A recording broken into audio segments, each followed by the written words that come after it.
driven by many of the priorities of the FDA, and of course many of those priorities are established by the Commissioner, and we are delighted to work with Dr. Califf to address many of the challenges that exist in regulatory science. It's as someone who has been engaged in cancer clinical trials my whole career now, 40 years, the advances are remarkable. The technologies are remarkable. The issues surrounding safety and efficacy are still actually largely the same, but the challenge is demonstrating that in an efficient way with the right science being applied at the right time with the right regulatory standards. And to me, that's what regulatory science is all about. So we're delighted to have Commissioner Califf here today. I think he really needs no introduction to this audience, so I won't say any more about him, except he's been a friend, visionary leader in clinical trials for decades now. And Rob, thank you so much for making the time to be with us today. And again, if you haven't turned in your question cards, please just raise your hand. A member of the staff will collect them, and we will try to address them at the conclusion of the Commissioner's remarks. Thanks. Rich, thanks. Just the rules of order here. How much time do we have, and how much do you want me to pontificate versus Q&A? You have about 15 minutes for pontification. Okay. And then we'll have about 5 minutes for questions. All right. I'm happy to take questions. I found that to be the most useful format, so maybe I'll do 10 and 10. How about that? Is that okay? It's great to be here. I've enjoyed thinking about the Reagan-Udall Foundation for many years since its start. Is Andy here today? Yeah. There he is, right in front of me here. I would say you all long towards the vision, but I think you'd probably agree with me, Andy, we're only a fraction of the way to what was envisioned, and many of the things that were in the original vision I think are still very important.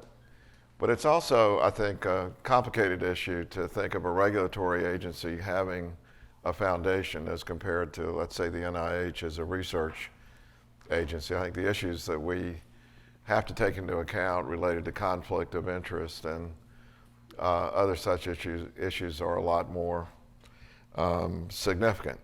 But I would love to see, for example, the ability to raise money to bring in young scientists into the FDA in a fellowship program is something that was envisioned, and I think is badly needed as we deal with a rapidly growing, complicated, biomedically driven industry in every part of what we do. So I'll just make a few comments about what happened and things that are in progress now. I do want to thank the Foundation for the work on the food and the tobacco section. I'm obviously a little bit biased, but I feel like the reports hit the mark. They gave us the marching orders that we needed. They were not dissonant with things that we knew, but putting things in writing and clarifying based on input from so many different people gives us an opportunity at the FDA to make the changes that are needed with being able to refer back to this is what we've heard and this is how we're responding to it, as opposed to just trying to do it all internally. And as you, I think, know, a lot is happening in both of those arenas. I'll just say a word about it. On the tobacco front, I can't stress enough, Mark Raza obviously is understated. He always is. He always has been. He's been at the FDA for decades, so he knows how to say as little as he has to say.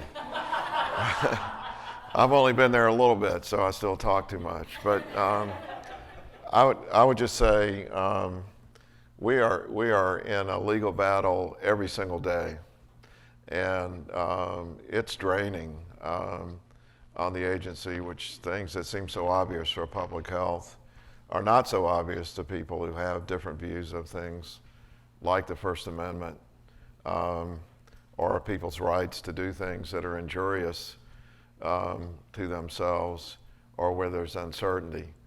And it has a big impact, and a much bigger impact than I thought. Back in 2015-16, I call those the glory years of tobacco regulation. we were thinking great thoughts. We were, getting the original rules implemented, but there wasn't that much enforcement to be done. And then the vaping industry hit head on, and now I find myself in the midst of really an epic struggle, I think, about how to enforce when you have an industry which is amazingly creative. And just for fun, I'll throw in there, seems like every time we get sued in the tobacco industry, it's a former FDA lawyer who's leading the lawsuit. So I'm not sure what that says about. I spoke at Fidley last week virtually, and it was a little bit controversial whether I should raise the revolving door lawyer issue, but I'm going to keep raising it. Not because I think it's necessarily wrong, but I think just like all the other revolving door issues, we need to be thinking about what it means for society, about how people interact with an agency when they've left. And on the food side, I would say we have massive changes that are underway. And what was so obvious in there to people on the inside and people in you was that the majority of the food budget is actually in the inspectorate. It's in ORA. And so changing the food side of the FDA really means changing the way the inspectorate and the subject matter experts are integrated in the way they work with each other. There's been a very large effort involving hundreds of people inside the FDA where the people doing the work are meeting and deciding how things should be organized as we bring these groups together. The history of separation has a basis that goes back many decades. I talked to all the former commissioners as I was going through this, and every single one of them said something like this was needed, but good luck. It's a tough job, but I'm very enthusiastic. We have a lot of good applications for the deputy commissioner. The review is now underway. I haven't seen the candidates myself yet, but after the first cut is made, I'll get a chance to look and to interview candidates. And we're looking for a head of ORA now, which will be added to that. And I'm hoping the leadership, as it comes into place before everything's fully baked, will bring things together. Here's where I do like to remind everyone that we got a lot of things to work on across the board. But I would challenge anyone to contest the idea that U.S. is not number one in medical product innovation.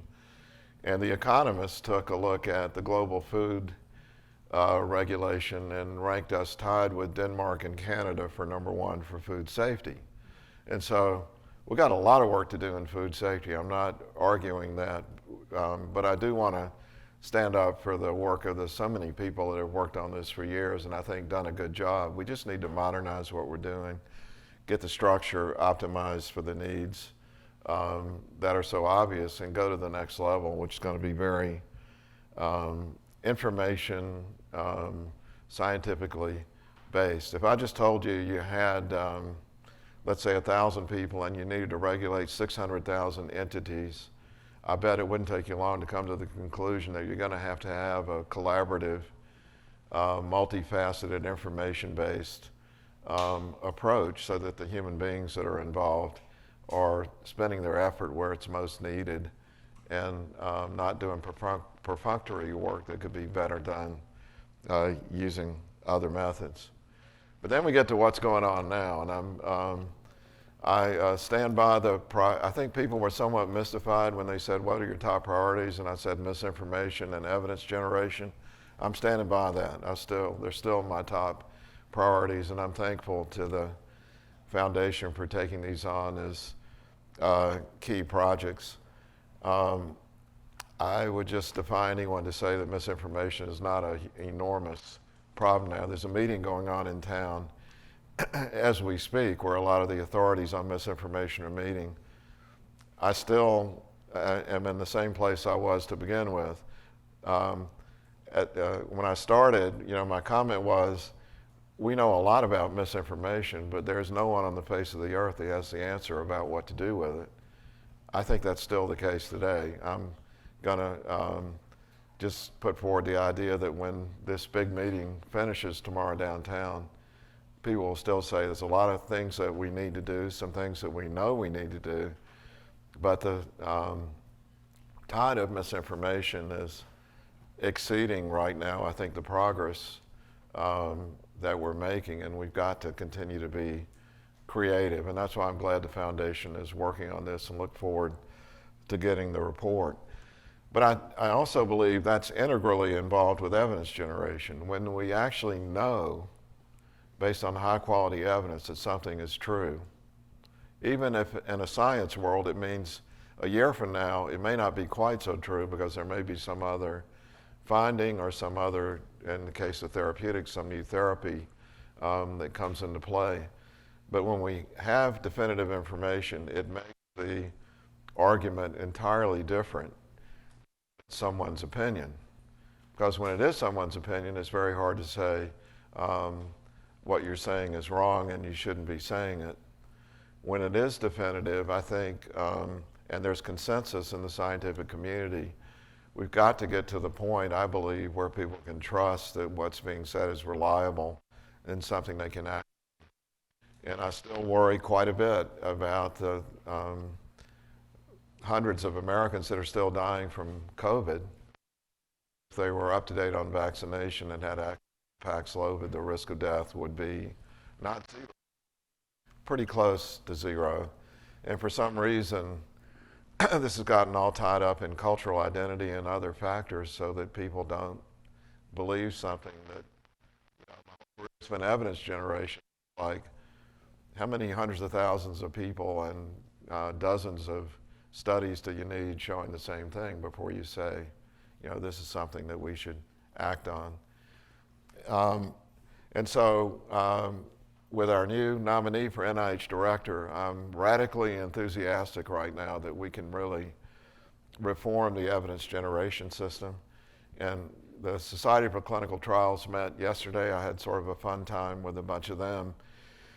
And, I don't want this to be confused, at least from my perspective. I think phase 1 through 3A of development of medical products works pretty darn well. It's very labor intensive, it's very detailed, a lot of things being measured in every patient. That really needs to happen, but it's beyond that where I think we've got a really big problem that we need to solve.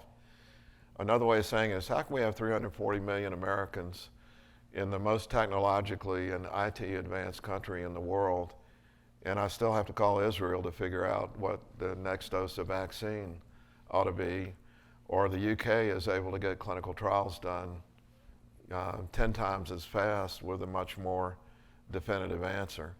And that's a problem we should be able to solve, and I think our new NIH director will be working closely with us at FDA. I'm authorized to say that after talking with Monica, to try to put together our forces to not to disrupt what's going well in medical product development, but more to understand what it means when a treatment is put out there in society, who should get it.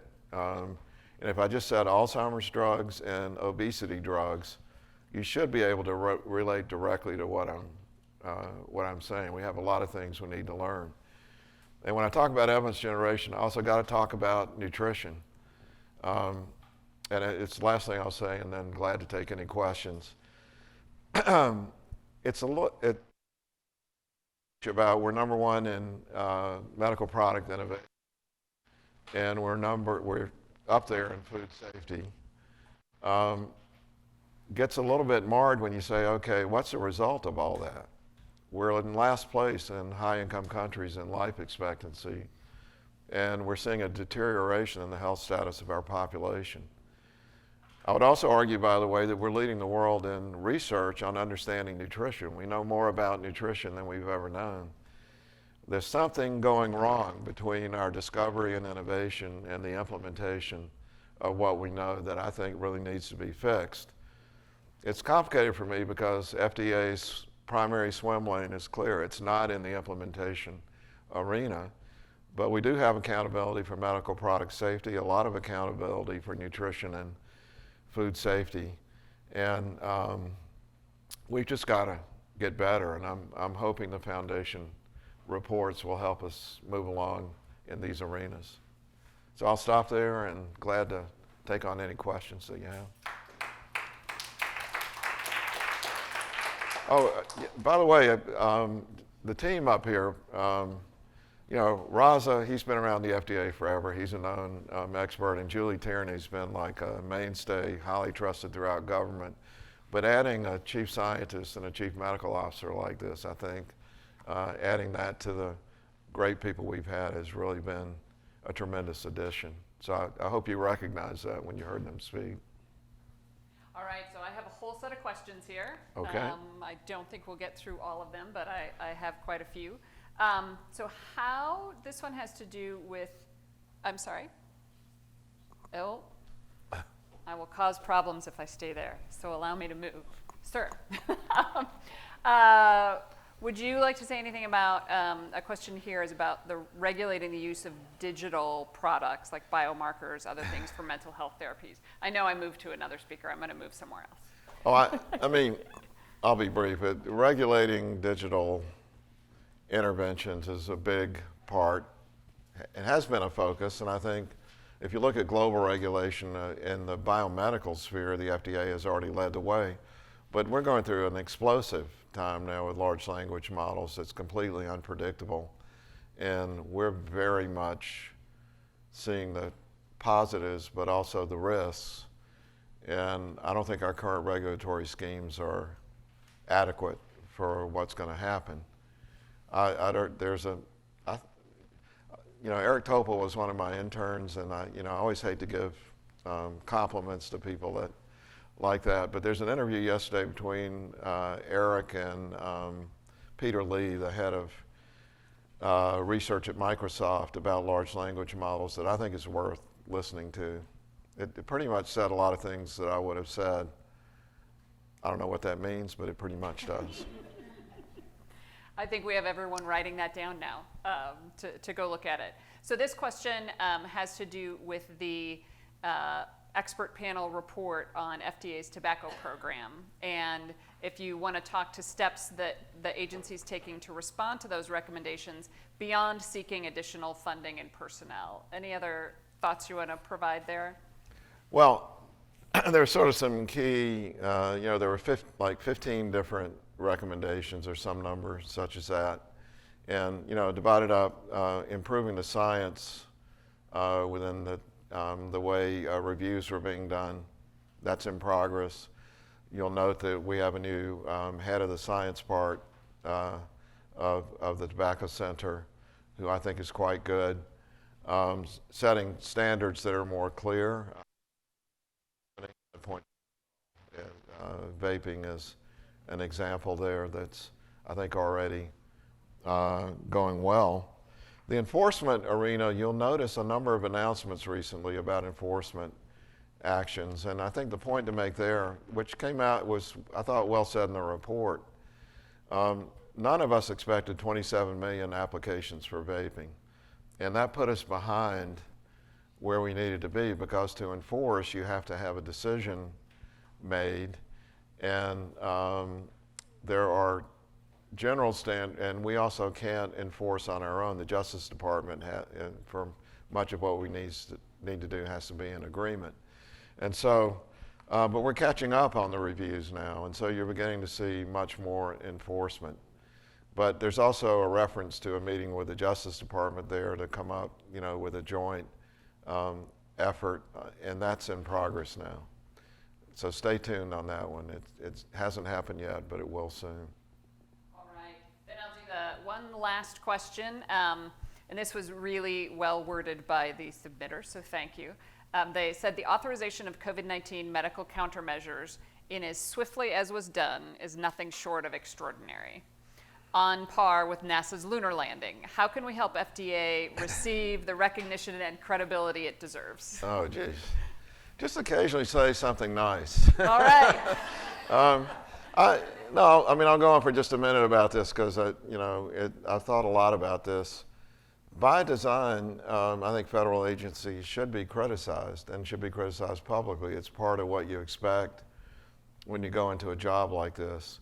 I think what is really creating additional problems now is there's a general societal decline in confidence in all of our institutions. It's not unique to federal agencies, it's true for universities. I'm tempted when I've been criticized by Congress about our reputation, just let's compare reputation scores and see who comes out on top. But in addition to that, the anti-science thing is not trivial, and it undermines all of us, including people in this room who are scholars, serious people that write journalism about science. It has a deep undermining effect. But then on the other side, just a special word about the other side. I think a lot of people who grew up believing the world would become more and more rational and science-driven assume that institutions like the FDA will always be there. And so therefore the best way to get the FDA to do something is just to beat the crap out of it. And that'll be okay. But right now, I would just urge people who believe in the institution and who agree with, let's say, 90% of what's being done and disagree with 10%, it's fair game to criticize the 10%, but keep in mind the way you say it has an impact on people that are on the fence right now about their general confidence in our major institutions. And if all they hear is the negative part of it, it's going to reinforce this view that you can't trust any of it, which is growing in this country right now. So occasionally say a nice thing. I even had a congressperson at a hearing say a nice thing, and it was quite shocking. But keep in mind that when you criticize, think about how you're doing it. Are you trying to make things better, or are you just trying to stir up a controversy to raise your Twitter ratings? For journalists, go at it a little bit with your headline writers. We know why headlines are written the way they are. There's a beautiful randomized trial. You've probably seen this, but turns out in a randomized trial, if you put negative words in a headline, you get twice the clicks as if you just tell the truth without putting a negative word in. So there are reasons these things happen, but the net impact, I think, is putting us in a dangerous place in society. There's no reason based on technology we should have a decline in life expectancy like we're seeing. This is due to the decisions people are making that are bad for their health based on the information they're getting and the way they're interpreting it. So I'll stop with that. Thanks. All right, so we will say nice things, including applauding Commissioner Califf. Thank you.